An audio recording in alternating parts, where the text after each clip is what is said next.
Good Hello. morning. That was a weird sound, Nico. Was it Yeah, yours or mine? yours. Of You course. sounded like a cat. Yeah, well. This is, if you live among them, become them. I mean, apparently you have two of them. You became a cat in the past 2 weeks. Did that Oh happen no, to you? that happened way earlier, but now I'm refining the process. Getting Talking into about the that, nitty-gritty details. the nitty-gritty details. Talking about It's that, like good, right? Good morning, everyone. Good morning, everyone. talking about strange sounds. Talking about strange sounds. Good morning. No, like next try. Good morning. Okay, this time for real. Seriously. Good morning, everyone. It's me again. Haven't seen for 2 weeks, and I brought Nico with me because Andre is busy. He's just not available today. So I thought I would bring my second favorite colleague, which is Nico, to host today's Vertical Slice. Yay! Welcome, Nico. Hello. And you actually made it to the couch for us because you're still in sick leave, right? Kinda. I didn't want to have another sick leave, but I'm still laying low, literally. So bound to the couch, putting up the foot. And yeah, but I think I can manage for 2 hours at least. It's not like the leg is not higher right now, but at least it's vertical. Fits the topic, right? This Fits the is my topic. vertical slice. Yeah. I can't help it's not getting better. You know what? Let's bring in Dominic because maybe we can then raise the quality of our chit chat. You think so? Already? Already? I Didn't hope take long. so. I hope so. Let's bring in today's guest. The guest of honor. The guest of honor. Right? Good morning, Dominic. There he is. Morning. It's so good to have you. Hello. Hello, hello. I'm trying to make not that kind of strange sounds. Why? As you try to. I don't understand why not. Why don't you want to be like? Yeah, but why don't you want to be part of our like freaky weird noise show today? I don't know. Maybe it happens nonetheless because I randomly have to talk English, I guess, which I was not prepared to do. So Yeah, be aware of that. Be aware of random English-sounding noises that are not actual English. I think as long as we don't find ourselves drifting into that weird ASMR crap, I think we're golden. So. But we automatically do that because of your weird microphone sounds, which we talked earlier about. Right. Is it still there? Is it It's still there? Yeah. It's still there. I don't hear it. Is it annoying? It's a little bit annoying, but not that much. And I'm very happy for you that you don't hear it, Nico. I mean, that's cool. It's a little bit like we have a bass drum in our call. And nice. It randomly kicks in. Nice. So if we get to the blast beat, let me know, because then I probably should fix things.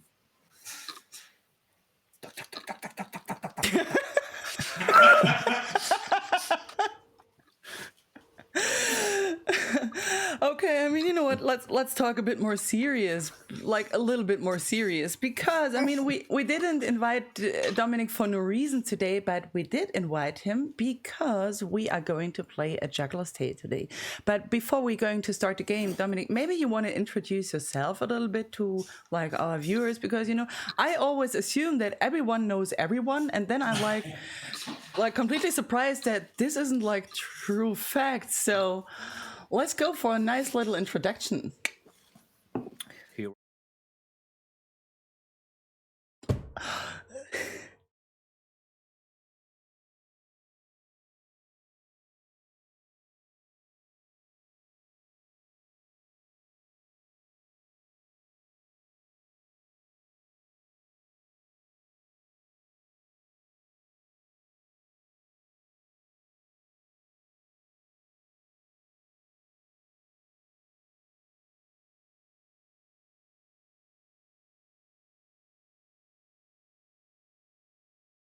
month ago, it got released for all the major platforms. And I think I was mainly responsible for programming, game design, also a little bit of the artwork in the game engine, and also the production stuff. So because we are a very small team, I think every person does a lot of different tasks and they kind of interfere with one another. So it's always hard to say what my position in the company is. Yeah, I think that was the introduction. Woo! Which was, you know what, great, but maybe I screwed up and forgot like to push one of those buttons, and people might have missed like the first 20 seconds of your fabulous, like amazing introduction. Must say, people, you missed out. I don't know what I said in the first seconds. I think you started with your name and that you live in Stuttgart and that you are actually very young still, right? You are 24, 23, if I got that 25. right. 25, or very close, and that you started with a student project, right? Maybe you can like repeat that part because that was very interesting. Yeah, so the game you're about to see, we started it a few years ago as a student project, me and 3 friends I met at university, and we planned to do it as a study project in a couple of months, but then just continued working on it for the last few years. I had a cat. Yeah, me too. What is going on? This time it wasn't me. Me neither. I don't Because have a mine cat is sleeping. And I'm not pointing towards my crotch. There's a cat sitting. You cats just can't see it. Okay. Well, got interrupted by a cat. Every day something new. Yeah. So that's the basic story of how this game came together. How many people have been working on the team on that game? We started this game with 3 people, and then we finished it with 4 people in the core team. And of course, we got some help from other students, for example, for sound design or animation. But those were more working on and off on the projects, and we really worked basically full time on the game. How long did the overall development of the game take, including the time that you spend at university, plus the time that you put into the further process until the release? Yeah, if I remove times where we worked on other projects at university, probably around 3 years, I think. Okay. So you kind of started this game as a project at university, and then you kind of like put it aside, and then at some point went back after. We picked it up again.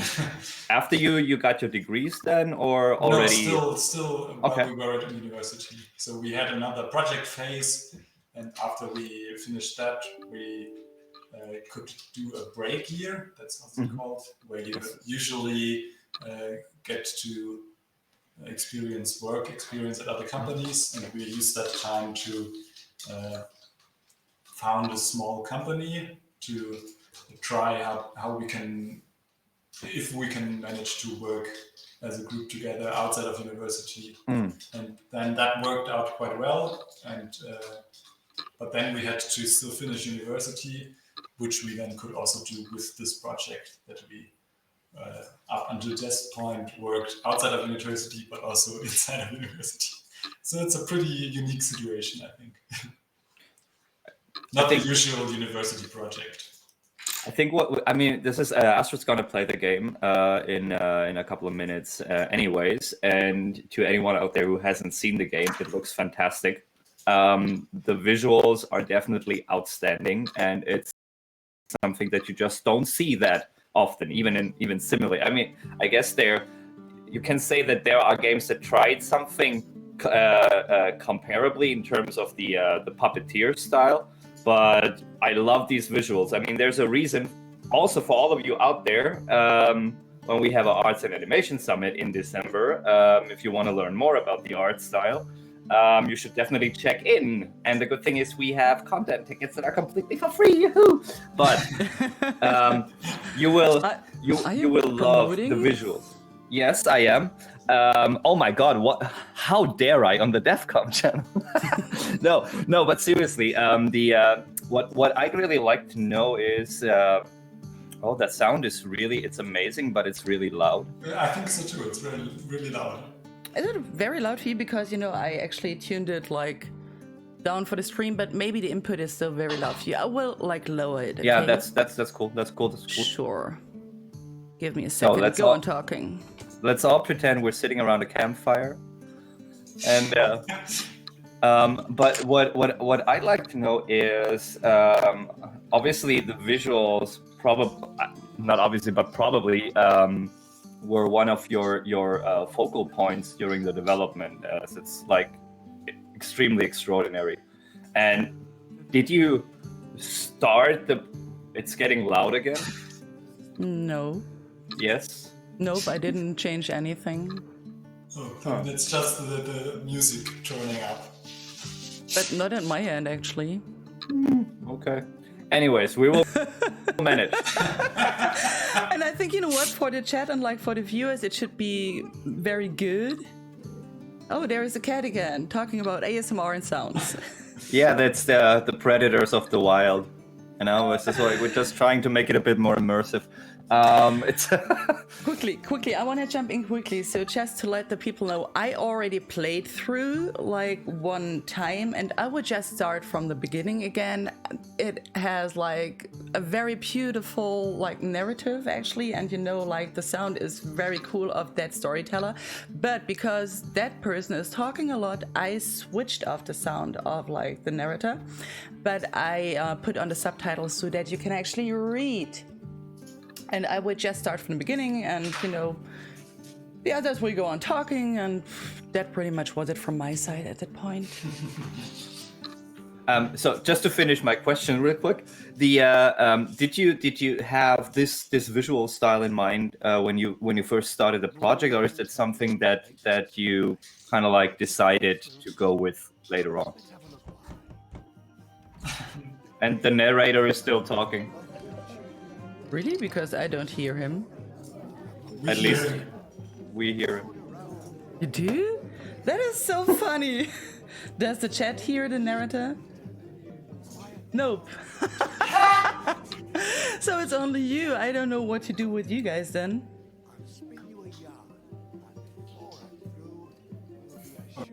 Okay. But have you turned it out inside the game settings? Yes. Let me show you. We've just found it back. But a Let very me weird one. show you. Sound and languages. Oh. Maybe it works better now. Maybe now it should be completely off.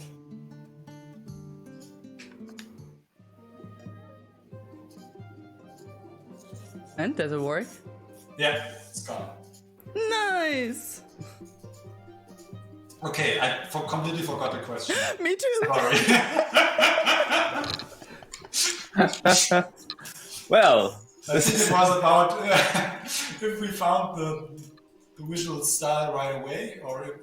exactly. If the visuals that you ended up with, this style, this particular one, is this something that you had in mind right from the beginning, or is it something that you kind of like decided to go with after a couple of iterations, or way later, or Actually, I think we started with creating a visual image inside Unreal Engine of what we wanted to achieve visually, and after that we decided to do a story about puppetry and that kind of stuff. So we started visually, and then we had the problem that we just created one image, and we had to see how we can create that kind of visual style in other different locations and atmosphere and stuff like that.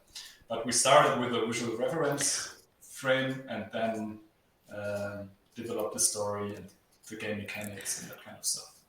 I mean, how beautiful is that? Sorry to jump in. How beautiful is that? I got like goosebumps. Like you can see that. that just looks gorgeous. I mean, you could looks so take that gorgeous. frame and just put it in a frame. And we always were, because this might sound funny, but there is no dedicated visual artist in our team. So Okay.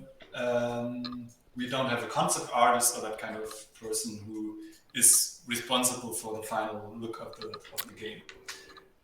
And because we all come from a programming and shader programming background, we always had a very programmatic, I don't know if that's a real word, way of creating the visuals. So we always tried to develop tools that would enable us to create those images.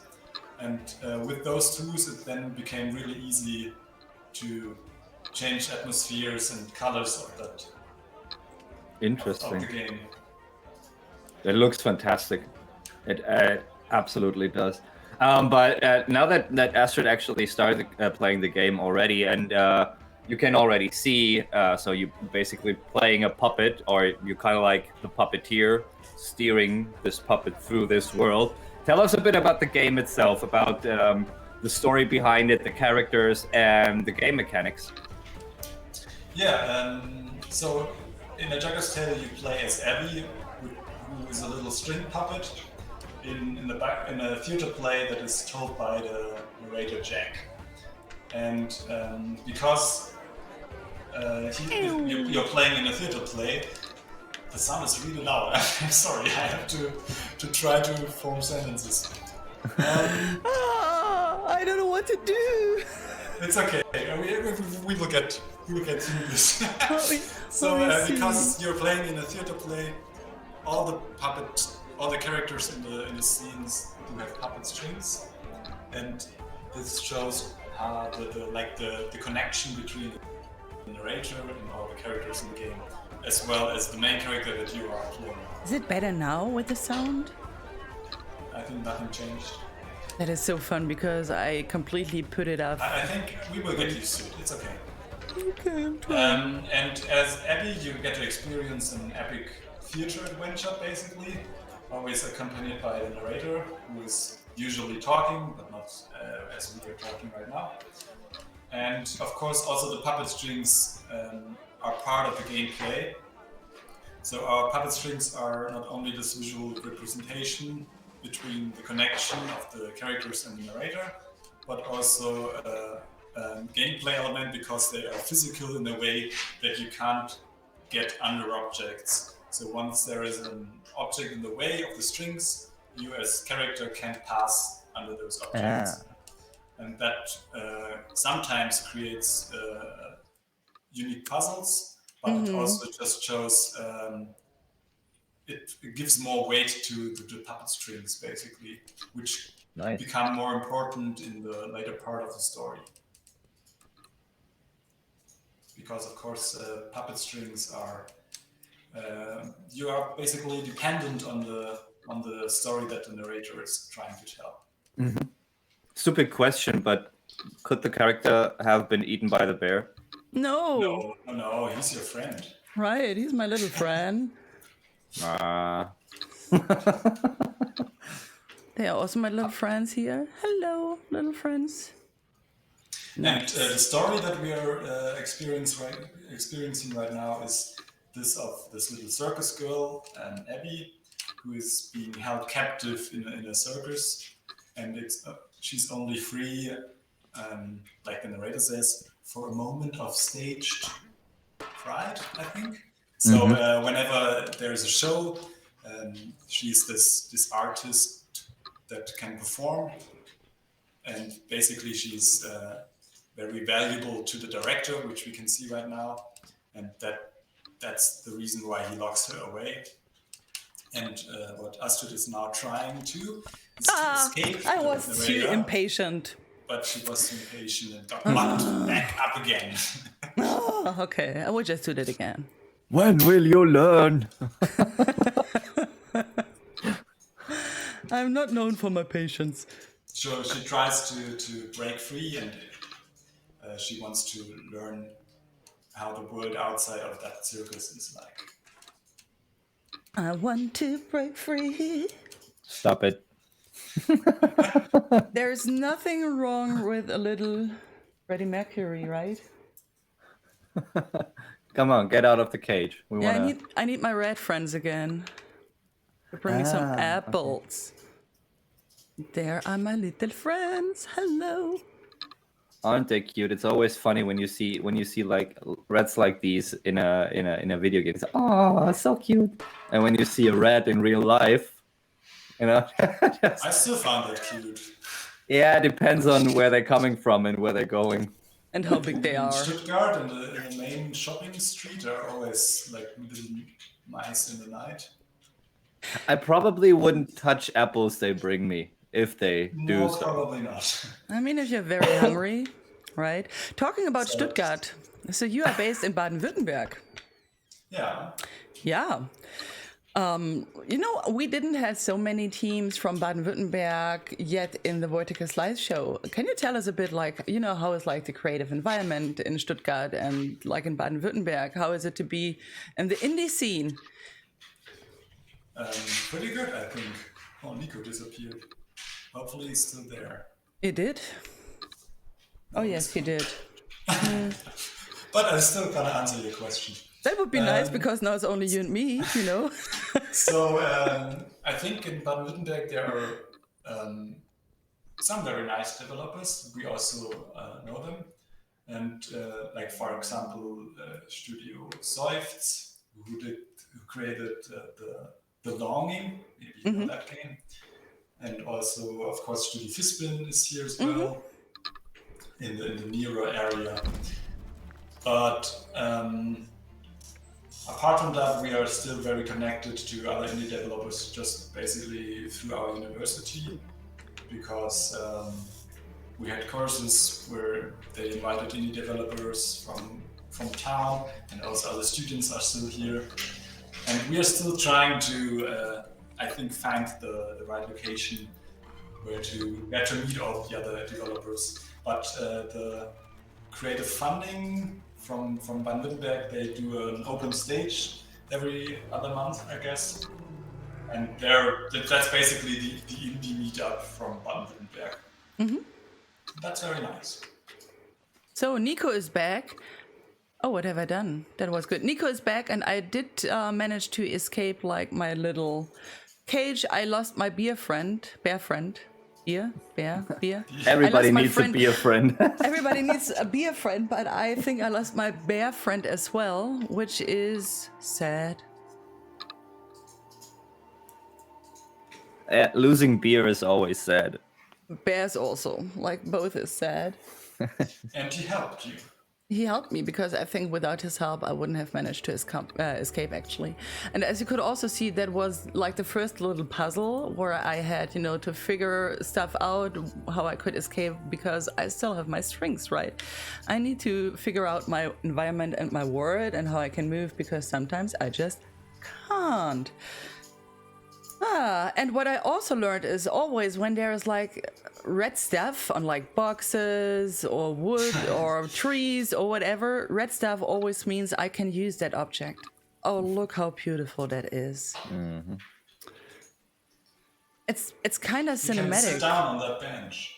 I can? Where's the bench? Yeah, and you can There is a get bench. Steam achievement for that. Oh, thanks for helping me unlocking all the achievements. Yeah, doing achievement hunting here. That is a good thingy, because, you know, I thought maybe I can manage to play through on the whole stream, and that is why I'm so impatient. Like, okay, I need to go on. So stuff. So Nico, glad that you are back. What happened? I have no idea. But you're not knicky knacky anymore now, I think.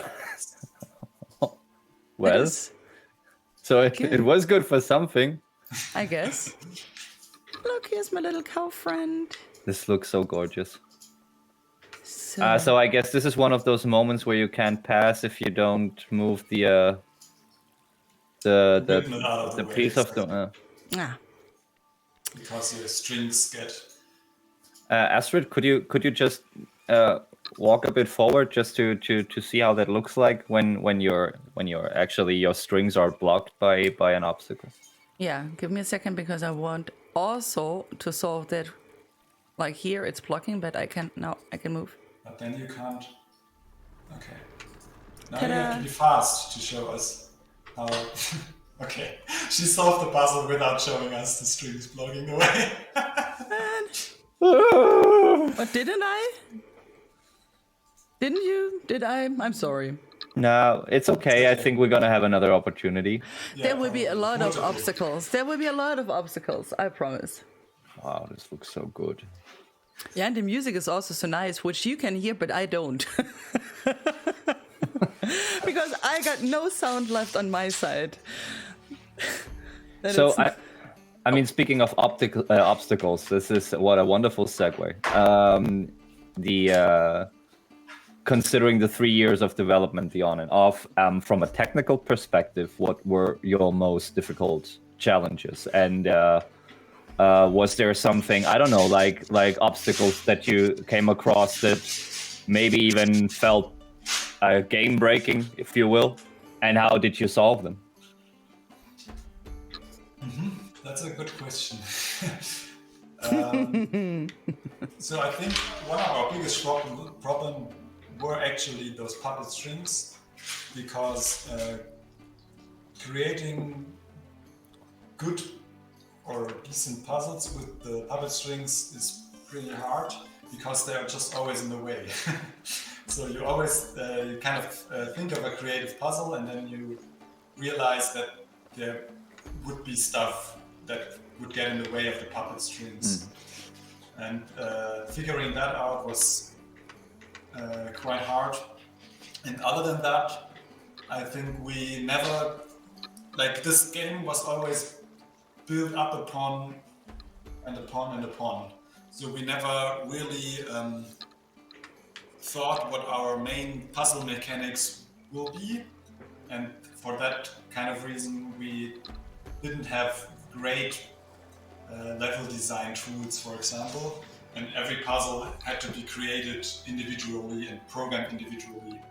And so I think there was a lot of redundant work that could be optimized, just because every puzzle was created uniquely without a nice system in background.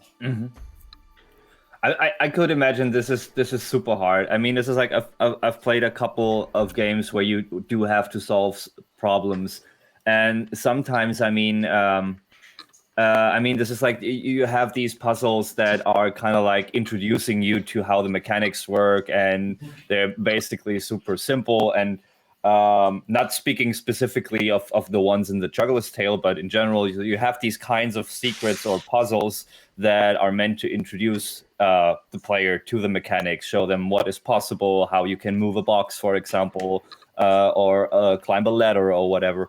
But I'm sometimes really amazed when, I mean, there's good puzzles and there's bad puzzles, and bad puzzles, I guess, is the stuff that is just so abstract where you think, okay, that doesn't make sense. You know what I mean?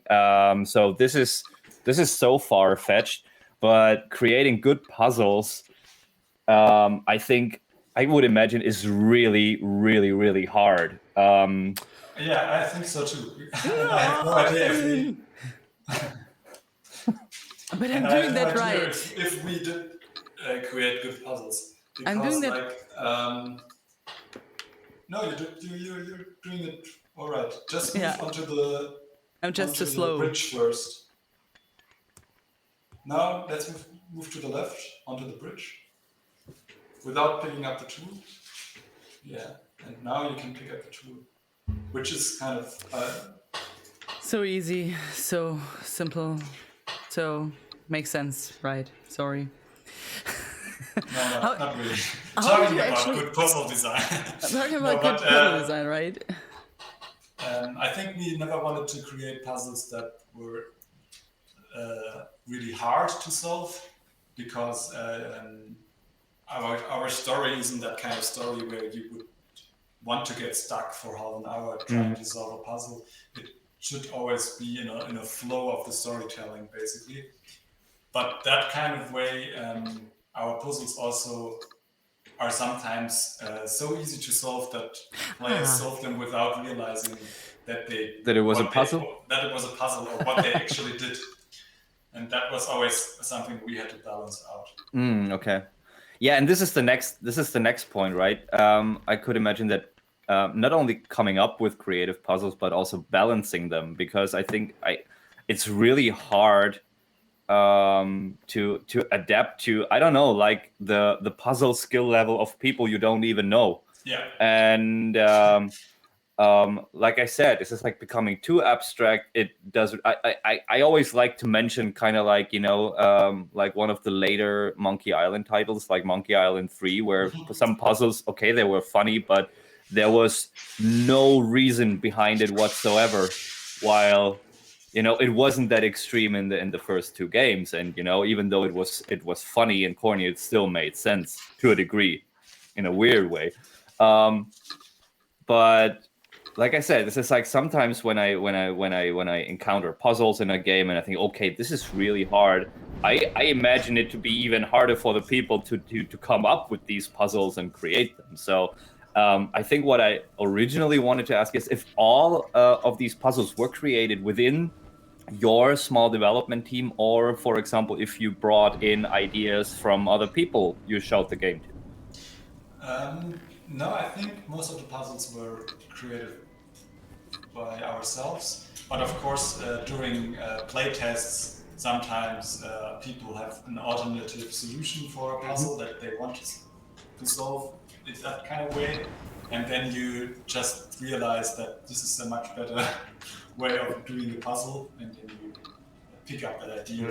Okay.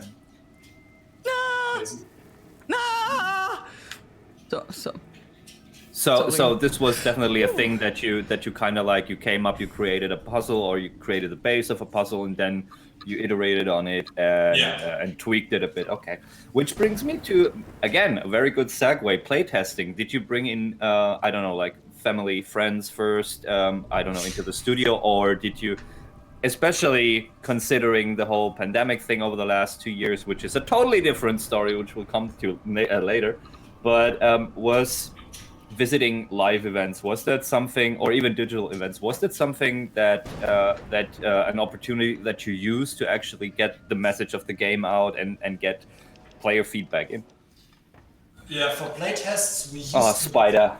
Yeah, Nico loves spiders. For playtests we used to do in our university, like in the computer room, we used to do playtests, but that wasn't possible during Corona times. So we then switched to doing playtests that were one-on-one, like one player playing the game at home, and we were watching them play it via, I don't know, Discord or something like that. And I think that was actually very productive, because that way you could actually talk with the person while he was playing the game and get more diverse feedback than just filling up a questionnaire after you play the game, which we would used to do when we did it at university. But of course, it takes more time and you get less people to play the game. And for the events, I need to remember. I think it's really impressive how much feedback you get.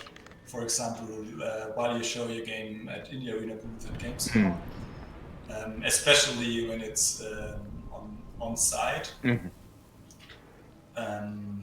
During demo events, online demo events, I think there are game displays popping up everywhere, but it's not that kind of direct feedback, because I think every time when someone has feedback about your game, it's great if you can still ask them questions about what went wrong for them, for example.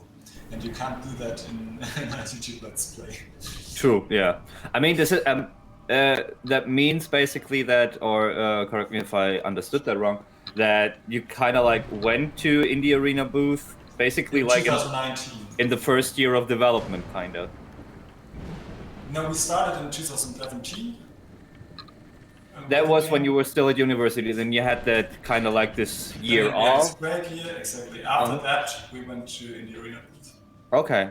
But it was still very fresh in terms of the overall development time. Yeah, we had parts of the game further polished than other parts. Okay. For example, the first chapter is what we showed at the arena booth, which we just played with, where you escape with the deer, and that was already pretty far polished. Nice. So Okay. we could get some nice feedback on that, and that was like that was also always the demo we had up during Gamescom Online or something like that. Mm-hmm. So we were pretty confident that the first chapter of the game is something that people like, because we just had a lot of possibilities to optimize it and show it to the players. But for the other part of the game, we only had the one-on-one play tests, which were probably around 20 people that played the whole game, which is not that much. Here's my Spidey friend again. Oh, what happened? I killed Bug him. spray? Yes. Oh, okay. And fire. Bug spray and fire. So let me quickly remember how that one worked. Pretty douchey spider. I mean, if it only takes like 3 tiny torches to kill a massive spider. I mean, this is like normally I use handkerchiefs. No, I think the spider got knocked out by those bandits that are lingering around here. Oh. So I didn't kill it? I don't think so. Excuse Narrator me? say something about that. See, yeah, whoever is able to kill a spider like that is. So now this is like one cutscene of the game which is pretty story heavy, because we escaped and now the director is showing up again in the dark forest, and he is giving those bandits that are in the forest the job to find his lost Juggler's girl and bring it back to him. And so now, up until this point, we were basically free and exploring the world, and now we have to look out for the bandits, because they are trying to fetch us and bring us back to the director. Why What to am do? I so precious to the circus director? Why does he want me to get? Because I'm so good with the bear, or why? What is? You're the main attraction of the circus.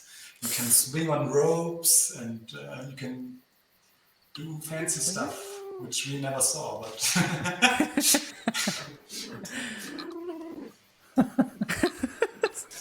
okay, now there's the cat in the image. Tiptoe, tiptoe. I'm glad that you can still hear the cat. Even the game is so loud for you guys. No, Yeah. it's actually gotten better. Now It get there's better? no sound at all right now. Yeah? Yeah, but that's okay because we can actually understand each other. As long as we're living in a world of extremes. Always no, naysaying, this Nico guy. I'm not naysaying. Yes, you I are. prefer it to Ooh, be achievement before. unlocked. That was a close call. I agree, it was close. But I'm full of self-confidence, tiptoeing here. If you continue like that, you can take over tiers and trophies.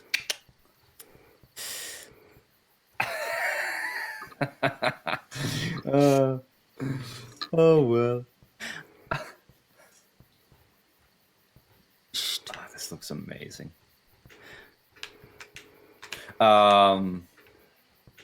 Personal question from me as a collector: is the game out on?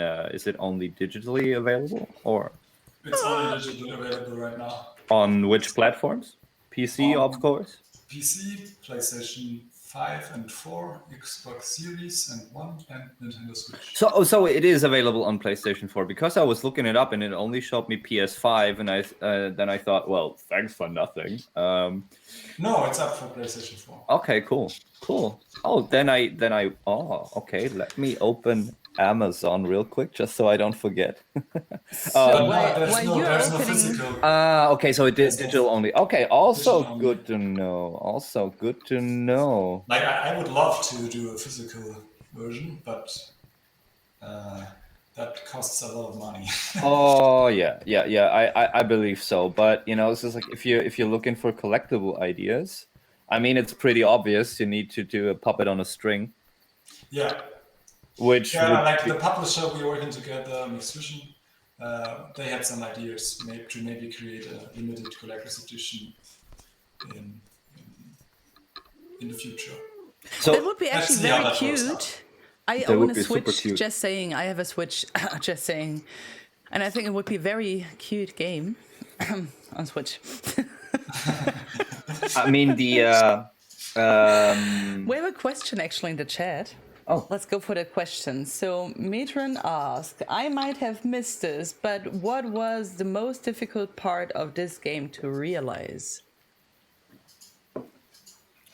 The most difficult part of the game, probably, besides creating all the puzzles, probably creating the narrator and writing all the poetry, because he's always talking in poetry, and that took a lot of work to write. And we also got help from other authors creating the poetry in German, then also in English, because oh yeah, cool. not only it should rhyme in English as well, and that was Oh, quite a lot of work.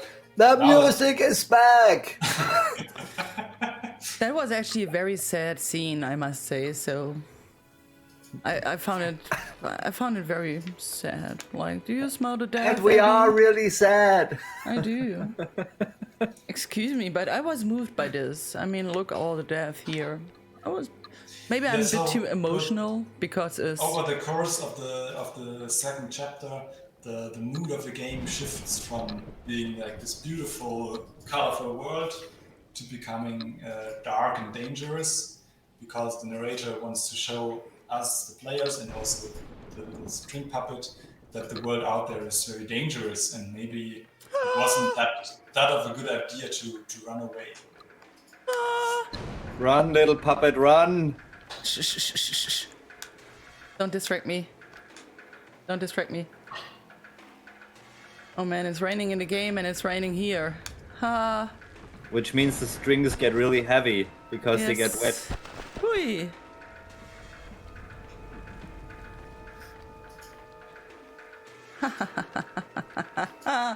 Okay. Bang, bang, bang, bang.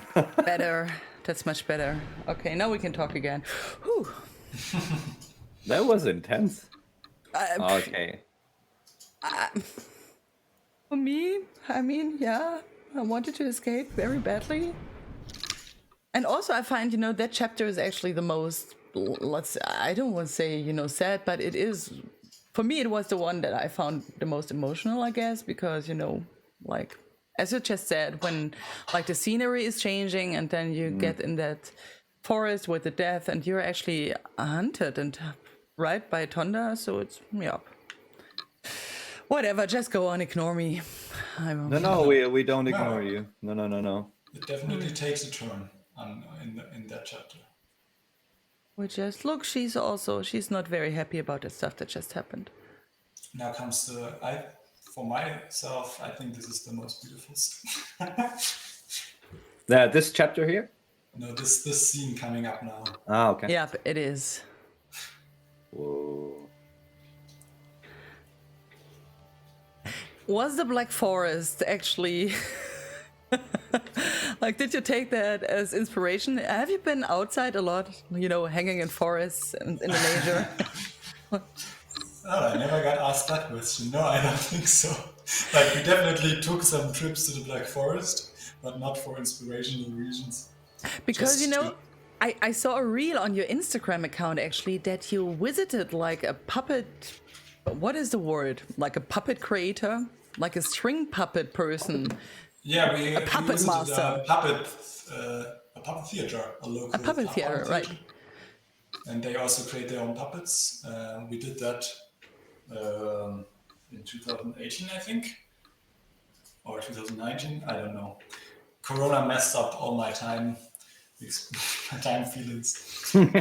I feel you. Yeah, that was very, very, very cool to see how those puppet strings actually behave when you try to control them. It's way harder than you can imagine. Oh, I totally believe that.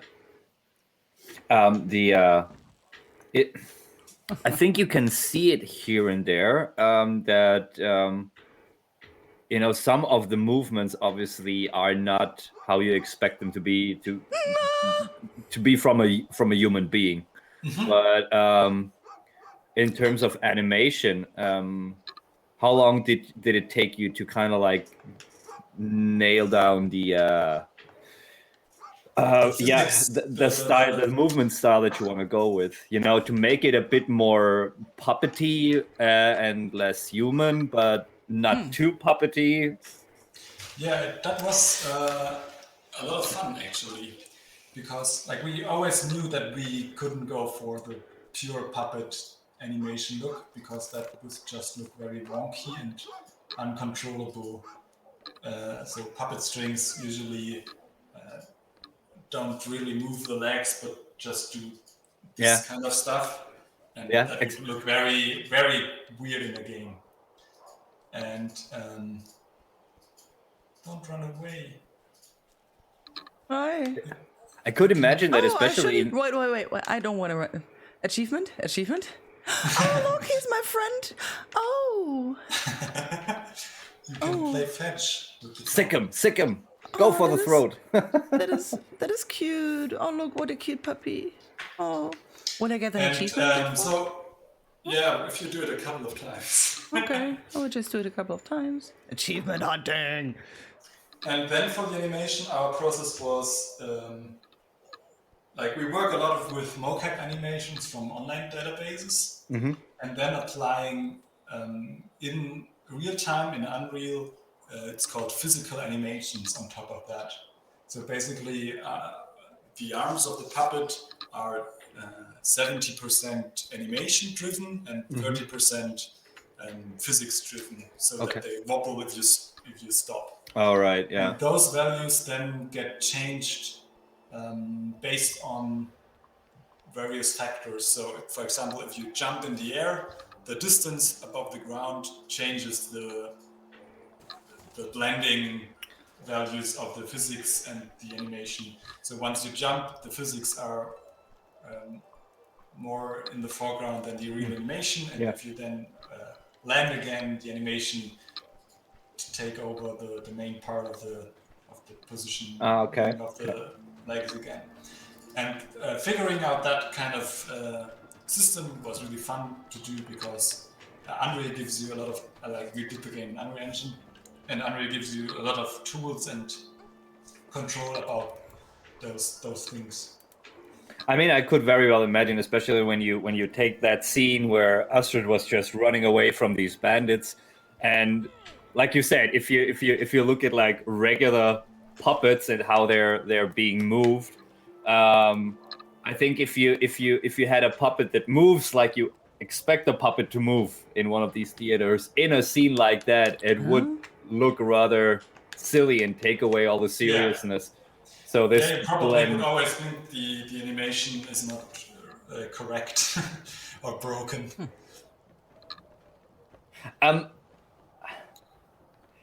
You mentioned in the beginning that none of you within the team are like, let's say, dedicated artists whose main job is doing art.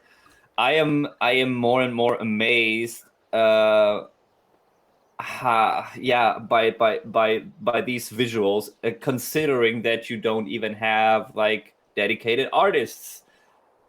This is crazy. It is kind of crazy. And for our next project, we will have a dedicated artist. No kidding. We will see how that works out. That might be fun. Oops. Oh. You're stuck. No, I'm not stuck. No, you're not. Maybe a little bit. Not anymore. Yeah, this is like an interesting moment to talk about, because for the first time, you were more in control of the puppet than the puppet master himself. And he doesn't like that at all. So of course he doesn't. He's now like, he's running out of sentences to say, and like the rhymes don't match in that sequence, because he just don't know what to say, because you did something that he wasn't prepared of. I And I this don't. is like a small teaser for you being more in control of the puppet than the puppet master. And this would have been Oh. another question of mine, but I'm not sure if it's a good question to ask or if we'd would spoil spoil it. anything. But I kind of got these Pinocchio vibes, story-wise. That okay, this is like you have this little puppet girl and wants to go out explore the world, how it is outside of the circus, and first thing she encounters is like the really dark side of everything. So yeah. But look, here is a party going on. Party. Maybe it's a cannibal barbecue.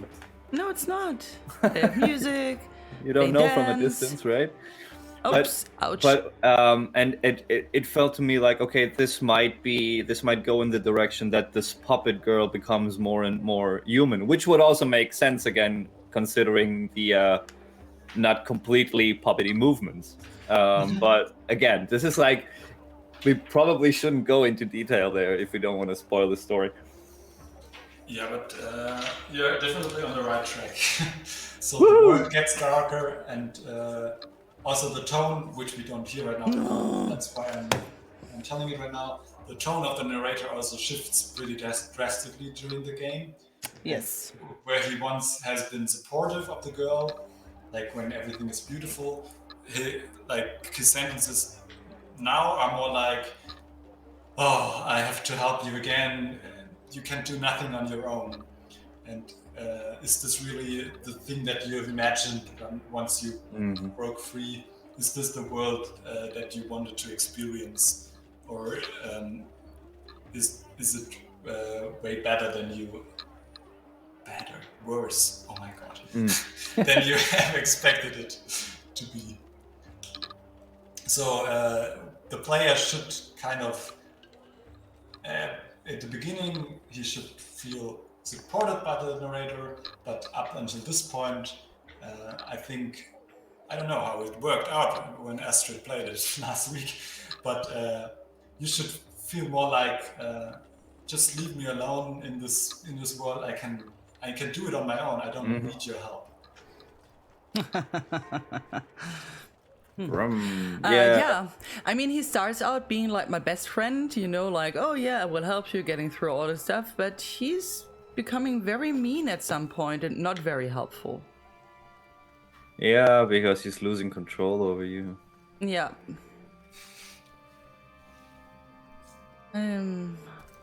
Ooh, I don't remember that one actually. That is not good. Oh no! Bang! And suddenly Batman swoops in and... Nope. I'm a grown-up puppet. I can help myself. Watch out.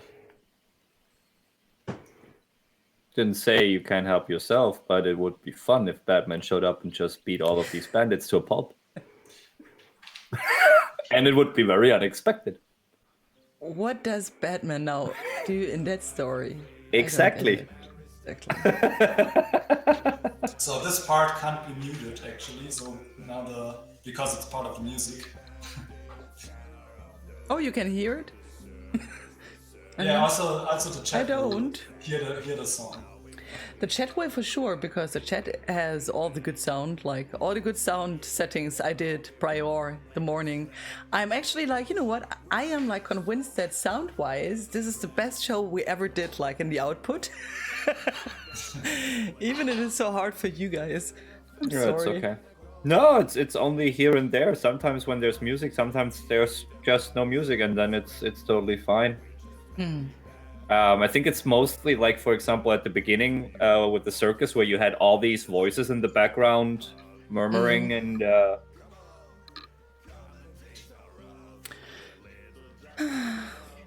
So Abby got catched by bandits, and they're now bringing her back to the circus. Yep, and it's a long walk. Let me tell you, it's like a long walk. I mean, once you played that game, I think you could never go back to a normal puppet show because it just looks so boring. You know, this is like, I think you ruined it for people. No, I still think the puppet shows look amazing in their own way. Have you actually, like, I mean, as I was like a kiddo, like a small kiddo, my mom went to puppet theaters and stuff like that with us. And I also remember that there were like traveling puppet shows, you know, which were set up then like... I think this is a very German thing. Yeah. But yeah, I can relate. We often visited a puppet theater. Oopsie. And also, Augsburg is not that far away. I don't remember. I don't remember. Inferno. No. I need to find something that I can throw, I think. Ah, apple. And then I can get like... Did I tell you guys how bad I am with like twin stick action? That is for me like very challenging.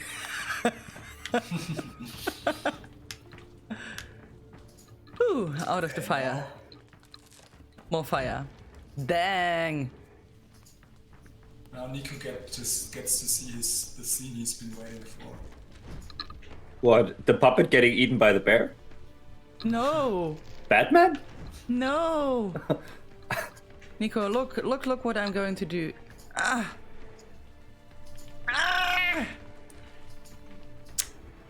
Bam, again. Did you see Nico? No. I lost one of my strings. Oh. Ah, okay. Yeah. So here's like second. Yes. 2 more, 3 Nico more. probably just also sees the bad compressed version. Oh boy. No, I mean, this is like, I wasn't really sure what she was doing, but yeah, of course, now it makes sense. So I guess like the puppeteer was pulling on the puppet and she just held on to the wood. He wanted her to stay in that fire. Well, That didn't work out. that's not really nice. No, it's not very You know? nice. And now the narrator is like really confused and doesn't know what to do anymore because this is nothing that he had planned on telling. And so in the dialogue he starts to stutter, and also we created a world that should resemble... And stumbling a lot. That should show his confusion about what's going on. Suddenly. And internally this is called the aquarium. And suddenly the puppet was gone. No, that's not what he says. He says, so Abby lay there, and then... Yeah, I can read. Okay, you just want to make up your own story? Okay. Yes. As always. What happened, eh? I, by the way, love the voice of the narrator. Where did you get that guy from? Did you play in German or in English? In English. Ah, okay. He's a British theater actor, I think. And we worked together with an agency that found that guy for us. Do you know if he is single? I don't know. Asking for But a I also friend. think he's pretty old. Oh, I see. Okay. Like they had to do the recording on a lot of multiple days because he wasn't able to record for more than half an hour, I think, or something like that. I see. He's dead old. I see. Good. I will just go on and run away. And the good thing is that my strings are not holding me back anymore. Like I can pass. You can move past those objects. Right. Isn't that insane? It is. Mind blown. Oh, Nico. What? No. I mean, this is actually a valid question. I guess obviously from this point forward, the way that you design puzzles became it changed quite a bit.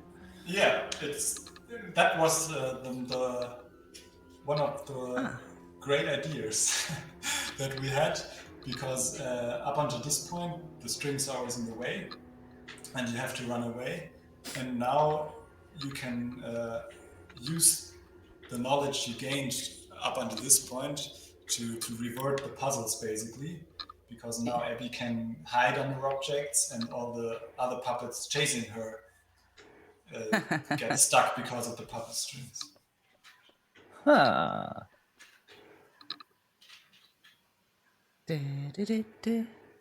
I'm just humming the music actually because I can't hear it anymore. But I'm so happy that you can hear it actually. How did that work? Let me see. Ah, yeah.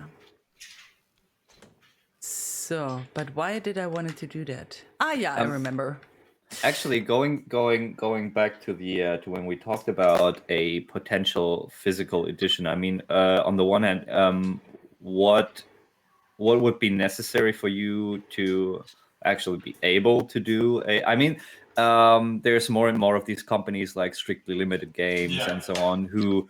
And I mean, it wouldn't be the first time that especially smaller studios release a game digital only first, and after a while, if there's enough interest, and I assume based on the numbers, on the sale numbers, that studios then decide to kind of like bring out a limited version on disc.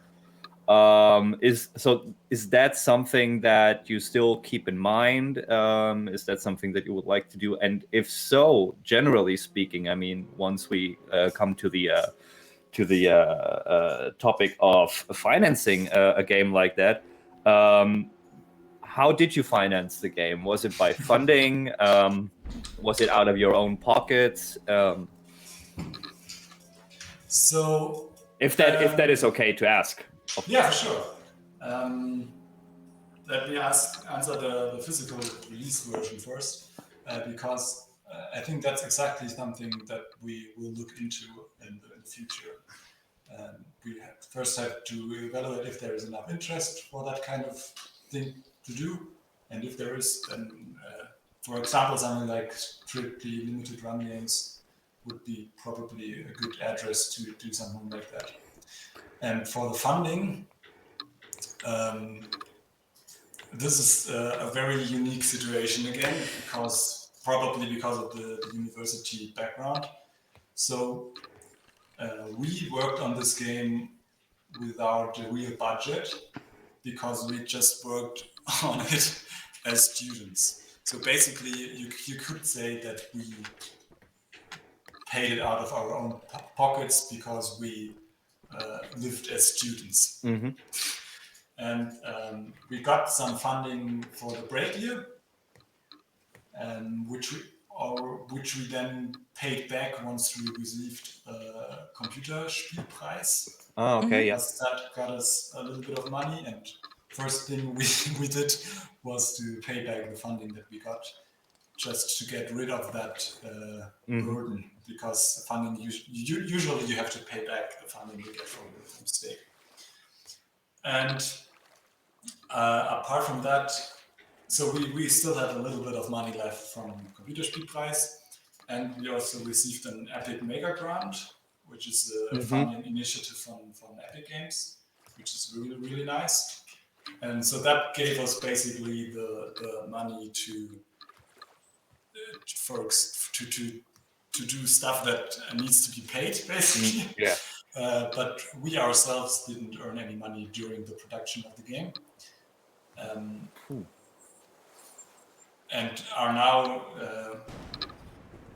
that's not that completely true, because we were paid for doing the porting by our publisher then.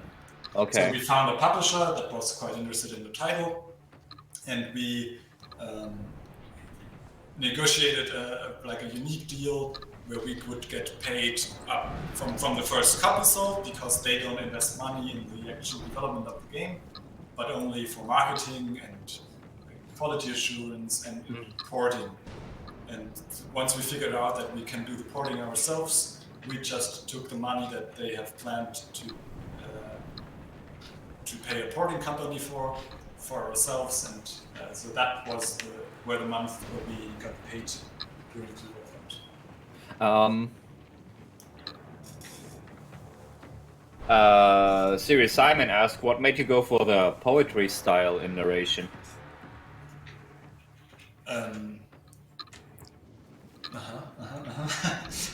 I think it adds a lot to the atmosphere of it being a theater play, and also it makes up for a really great break once you remove the strings, because you can show how confused the narrator is because he can't rhyme anymore. I think those were the main reasons why we decided to go for the poetry style. I mean, to a degree, to a degree, if you wanna speak in metaphors, being bound to speaking in being held to speaking in rhymes and verses, it's kind of like being on a string, right? If that is. Yeah. But I think it adds a lot to the atmosphere of the whole game. Yeah, especially if you find someone who can do the narration really well. So looking for a theater actor is pretty clever, especially a British one. Oh, that's interesting. Stupid question maybe, but you did find a publisher, obviously. Yeah, we worked together with Mixed Vision. Ah, yes, of course. Yeah, of course. Okay, I should have known that, obviously. Like, it's a German publisher, and they do that kind of games, basically. So we got quite a lot of interest from publishers, to be honest, and in the end decided to go for Mixed Vision because they're really nice people, and it was we had a really great time working with them, and also our game just matches the portfolio of theirs so good. That's what I just wanted to say, right? I mean, Mixed Vision has published some very nice indie titles so far, and I think that you're actually like So far. it's a good home, right? A good home to be. No, I was just joking because the first game they published is called Far. Huh, yeah, right. Didn't they was also publish Far Long from- Sales as well? Yeah, exactly. Right. That is also from a student team, right? That's also from a student team, also a puzzle platformer. What? Sorry, go ahead. Can we quickly note how well I am doing, actually? Yeah, I'm really impressed. I'm Me too. also impressed. Who would have Me thought too. after you already played through the whole game? It's like crazy. It's like you remembered everything.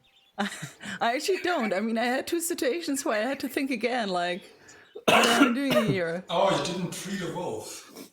So in the second chapter, you can free the wolf. Oh, in a I forgot puzzle. to free the wolf. And if you would have done that, he would have waited here. But Why didn't you tell do me it. to free the wolf? Now you have to run on your own. I know. I didn't know that I can free the wolf. Why didn't you tell me? I'm so disappointed now. I think I have to start. Busy answering a question. I think I have to start over again from the second chapter then. Sorry, folks. We start just over. One thing that would be interesting to What? know. Oh, come on. Because I don't remember who I talked to about that, but it was also a team that kind of like started the project as students, and then they decided to continue working on it. And because, yeah, students normally have access to like tools, especially in like cheaper versions. For educational purposes, which they would not be, and they wouldn't be allowed to use these licenses the same way once they get out of commercially. Did you have any issues of kind of like taking your student project and then making it a commercial project? In terms of the tools and the licenses that you used up to that point. Not at all, because we didn't use any such licenses. Oh, yeah, okay. We worked with Blender and Unreal Engine, basically. Okay, that makes things. Okay, that was a short answer. Cool. Yeah. Okay, I'm But out. we, like, usually, if you do a project at university, the rights to that project are owned by the university. Okay. That's how it usually goes. but we were lucky enough to figure out a deal with the university so we could get all the rights. And they can now use the game as promotional material. So maybe this is the best Win-win, yeah. the best position to advertise the university. No, we all studied at Filmakademie Baden-Württemberg, which is usually better known for film projects, but they also have a study course for games. All right, yeah. No. Oh. We just did it again. No problem. Oh. I mean, this is obviously one of these questions that you probably cannot answer in detail, but do you already have started working on, or at least started conceptualizing a follow-up project? And bonus question to that, is that something that you would continue doing with Mixed Vision as a publisher? First question, yes, we worked on a concept in the last month. And we also, I don't know if this, no, I don't say it because it's not officially out yet. Sure. But, You can tell us, we're just under friends here. It's fine. No, but like a lot of people listening. No. But we applied for prototype funding first of all for the next year, and there might be news for that in the next days. And for publisher, I don't know yet. So it always depends a lot on the project. I think Of course. working with Mixed Vision was really great, and I would love to maybe work with them again. But you never know how big the next project is going to be, and if they are the right publisher for that kind of project. Yeah, like you said, probably depending on how the game turns out and if it fits their portfolio. Exactly. The I almost forgot about that. It's early December. You are nominated in several categories for the German Developer Awards. That news is also not out yet. Huh? That news is also not out yet. Oh. Thank you. No, but you no, that's not nominated. But but you were you kind of like applied for it. Yeah. But you said nominated. Okay. Yeah, then there was the wrong choice of words. Okay. Nico, do you know anything that we I was don't? cheering you. No, I don't Inside. actually. Okay, yeah, I don't know either. Ah, Okay, damn it. You don't know. No, I seriously I don't know who Okay. about any of the nominations. Well, There was damn more, you. but you are part. You applied for, and I think we briefly talked about that when we had our call. For which categories you applied. And I still don't know. It's the visuals probably. Yeah, probably. I don't know. Let me check.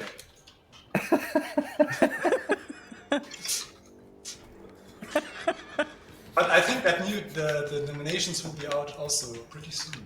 Usually they were in November. Yeah, Yeah, they should because- come soon, right? I haven't seen any of the nominations so But far. I'm really not sure if we're gonna get nominated because there's such a good competition. It's a good competition this year, right? Yeah. Hi. Probably visual, story, indie, and I think sound was also a category where we submitted. Yeah. Nico, did you see Well, that Serious let's see. Simon had a second question? Now I see, because my chat is a bit laggy. I see. Because I'm so busy with chopping woods that I can't read questions. Oh, finally. Yeah, and smashing people with trees. No, I just try Not to help strings. him. Look, I help him. That's what I'm doing. I help him. I Aw, want to break you You're- free as well. such a kind person. Such a kind puppet, right? And the Yeah. narrator is getting angrier and angrier, of course. I don't understand why. But yeah, getting back to Simon's question, did you intend from the start to release the game on as many platforms as possible, or was it originally just made with the Steam PC in mind and then grew? Yeah, it was definitely made only with PC and Steam in mind, because we were just such a small team. Also, we never intended to have a publisher for this game. It was just a student project. And then once we realized that there is interest from publishers to release this game, we thought, okay, what can we get away from? Like, what can we get from that? And first thing that came to our mind was releasing it on more platforms than just PC. Because you can easily release a PC game on your own, but getting it to PlayStation, Nintendo, and that kind of stuff is always a lot of work. And then also doing all the, like after release, doing all the earning reports and that kind of stuff. It's just something that is very well being done by a publisher, I believe. Oh! Ooh! That was... And now I think it was a very nice decision to do, because the game is so cool. Like, it's a typical console game, I think. So you recommend playing it on PC as also with a controller, or? Yeah, I do. I also play with a controller. Okay. With a controller and the CAD. iCAD. And follow-up question by Simon: what do you think was the factor that made the publishers kiss your feet with hopes to publish the title?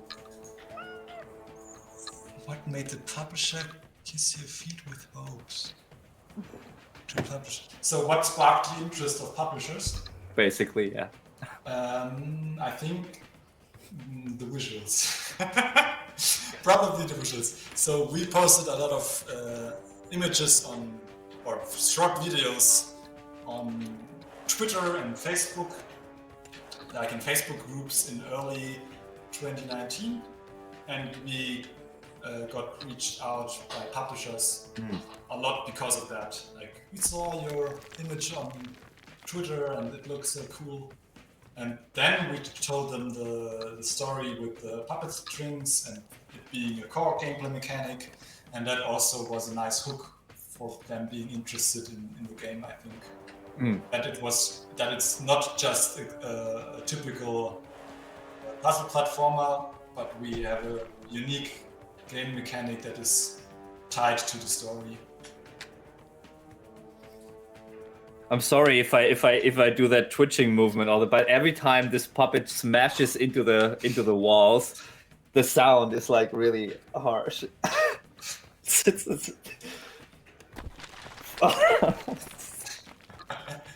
I love it. I can tell you, you should be very happy it's done now. Not yet. But done enough, I think, right? I don't remember, actually. Also, this is a bit challenging now with, like, only one hand. Yeah, you also have a cat on you. I also Is have this a cat on me now. Is this like an unofficial cat stream? No, I'm it's sorry, I didn't brought one. Next time you have to bring your cat, bring your own cat. But I want to say that this is actually not my cat. this is, oh my god. Read it. Sounds terrible. So you're free, but I you're want to break free. dead. I'm not dead. The narrator has given up.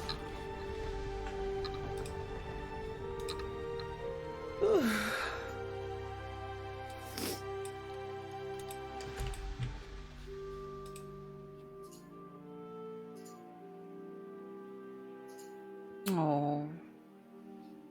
How many chapters are there in total? We are almost at the end.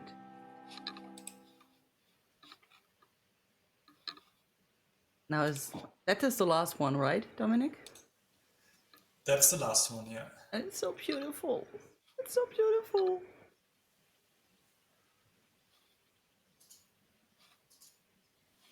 No, that is not a random cat, Simon. That is, it's always the same cat. My neighbor's cat. And I mean, she pretty much lives with me, just to be very honest. She knows, I know. It's just a neighbor that actually also knows, yeah. It's given up. Has given up, right? Oh, she is heavy.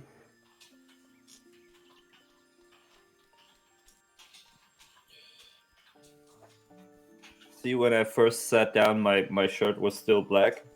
Mm-hmm. Look, that is Oh, so this is- beautiful.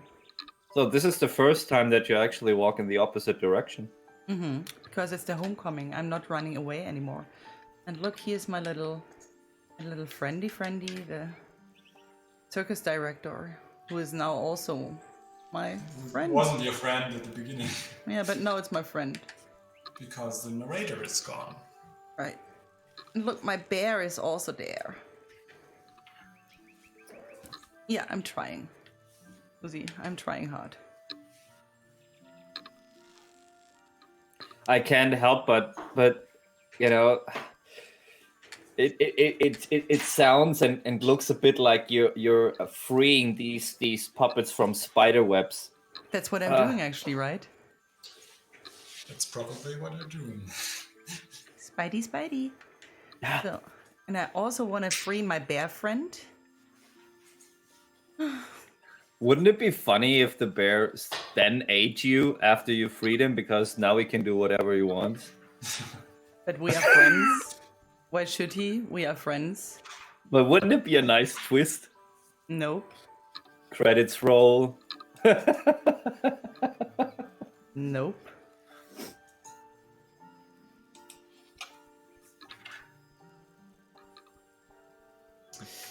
How did I don't remember. Ah, yeah. Mm-hmm. I'm too impatient. Yep. Just me who is impatient. I mean, while Astrid is coming home, now looking back at these 3 years of development, what were your, I don't know, let's say personal favorite moments of those whole 3 years? Where do you think you as a developer, but also the team as a whole, grew the most? And I don't know, like. And do you and your colleagues, do you still like each other? Is it like, I mean, I guess you started out kind of as friends. Is it like, that is a serious question. Are you still like friends, or is it more like now a business relationship? Yeah, that's a sad question. Because I think it's definitely the latter.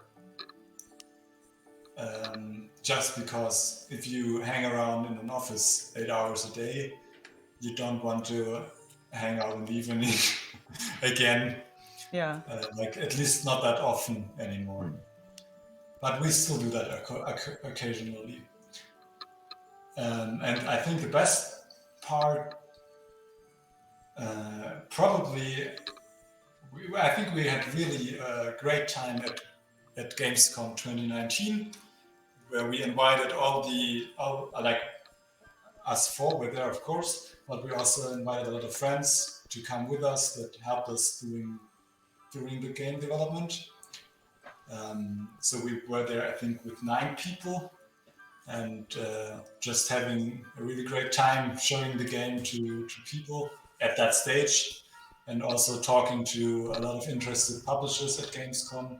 We hadn't had a publisher there yet, and I think that was really a beautiful time because we had fun as a group, and also we saw that this game could be interested for distributors or something like that.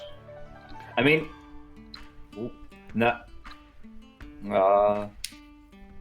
now that you've actually shipped your first game, was it how you expected it to be, the whole process of being a developer? Yeah, I think pretty much it was how.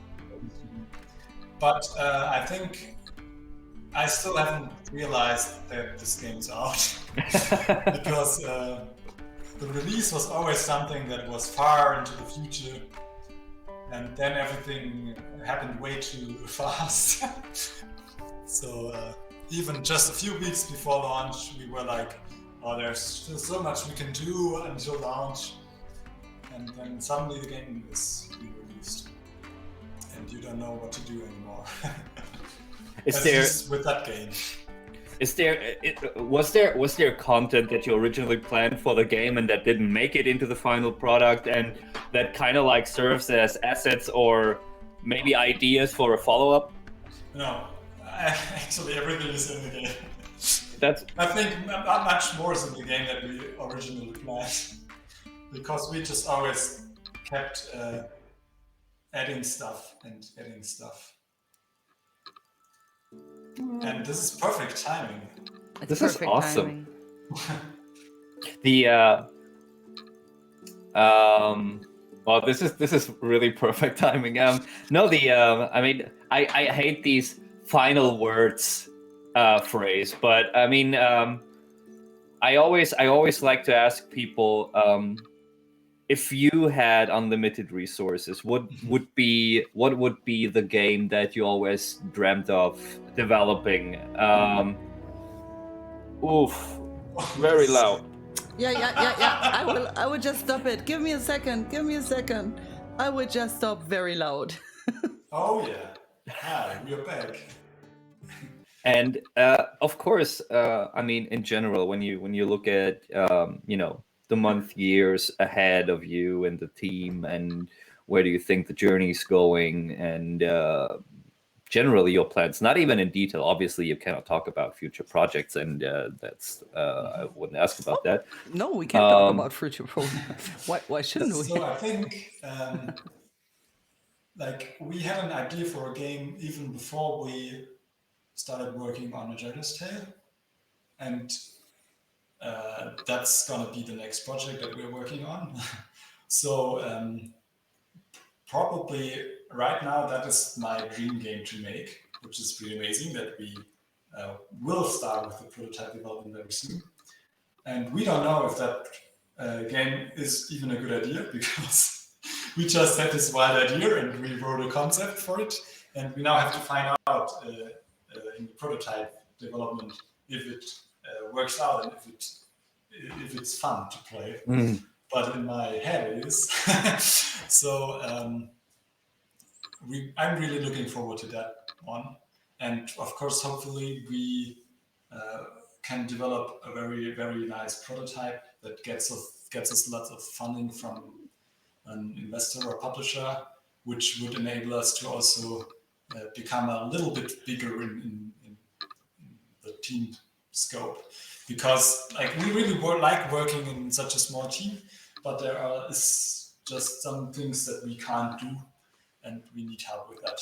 And I would be quite interested in seeing what that can add up to in terms of production quality, in terms of stress, removing stress. Yeah. No idea what you're talking about. Stress. But I think like doing indie games can get really expensive, so we will see if we find or get an opportunity to do that kind of game. Yeah. I mean, if you're looking for test players, you can always message me and Nico. We will happily, support you by playing your games, giving you some nice feedback. I will do that. That's no problem. And also, I just posted the link to like the Steam shop for Juggler's Tale. Everyone, who is interested to check the game out by themselves, just click the link, go to Steam or any other shop, because I saw it's also available in the Epic Store and like other stores. So you can pretty much buy that game like at a lot of platforms and for a lot of platforms. Exactly. Yeah, exactly. That's amazing. I really, really enjoyed that playthrough. Me too. Yeah, thank you so much. Like I for said, inviting us. It's always great to show the game to new people.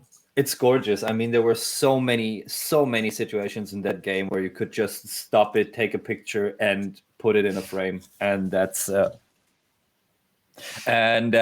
without an artist. This is I'm still blown away by that. And this is like, it just doesn't look like it at any point in the game, and it's just, it sounds funny maybe too. we're just all artists, but we don't know yet. Oh. Maybe, Like maybe. what is an artist? I don't know. Maybe, but you know what I mean. And the it's crazy. It's just crazy. You know, this is like, and I think it's kind of like a funny anecdote when you think about it. It's I just love it. Great job. Thank you.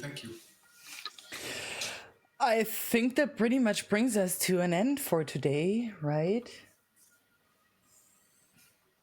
You're the host. You can throw us out at any time. Let's go back to chapter 2. I forgot to free the wolf. Because I didn't know.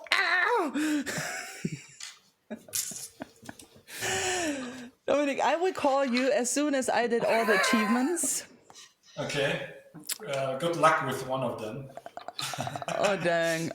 And I will for sure write a Steam review as well, because I played through like 2 times, not 1 time, but 2 times. So I think I'm very qualified to actually write a review. And like Steam reviews, I would never expected them to be that good. Like, we are at 94%. Yeah. And that's crazy. You got a lot of good reviews. But wait for mine. It's going to be the best. Boom, 95. Yeah. And that is my final words for today. It was a pleasure to have you. It was a pleasure having you. It was so nice that you were here. Yeah, thanks for having me here and inviting us at the game. And I'm really looking forward to show you what we're coming up with. Absolutely. I'm really looking forward to that. And to the people watching, again, you know, if you want to learn more about the process of developing the game, creating the visuals, make sure to check out an artist, right? Make sure to check out our Arts and Animation Summit on 14th and 15th of December. And if you just want to watch all the talks, you can get a content ticket for free. So there's no reason not to check in and, take a look behind the scenes. Yeah, I'm looking forward to that one. Absolutely, yeah. It's going to be fun. Those were my final words, I guess. I'm really looking forward. I'm crossing my fingers because I hope that in the not too distant future, I'm going to have one of these not yet planned collector's editions in my shelf. So for my Switch? You mean for my Switch? You can order whatever you want, but it's just like you're an adult. You have regular income. You can order whatever the fuck you want. Also for Switch, which is funny because some of the collector's editions that I have at home of other games are for Switch, and I don't own a Switch. Oh. I see. Yeah, so just funny. To have on a collector's edition. Yeah, two of those were gifts, and the other one I ordered, but also got for PlayStation. But the collector's edition was only available for Switch. So but you're right. I also have collector's edition only of games that I already own in Steam, and they're just chilling there. Yeah, are nice to look at. So, if you want to know more about collector's editions, that are just chilling in the shelf and are not being played, join our Arts and Animation Summit, where you can also meet Nico and Dominic, because content tickets are for free, and I just posted the link to the Art and Animation Summit as well in the chat. And I think now we could do make a nice face, do the winky thingy. And have some cat ASMR again. Bye, everyone. Okay, bye. Bye. Bye.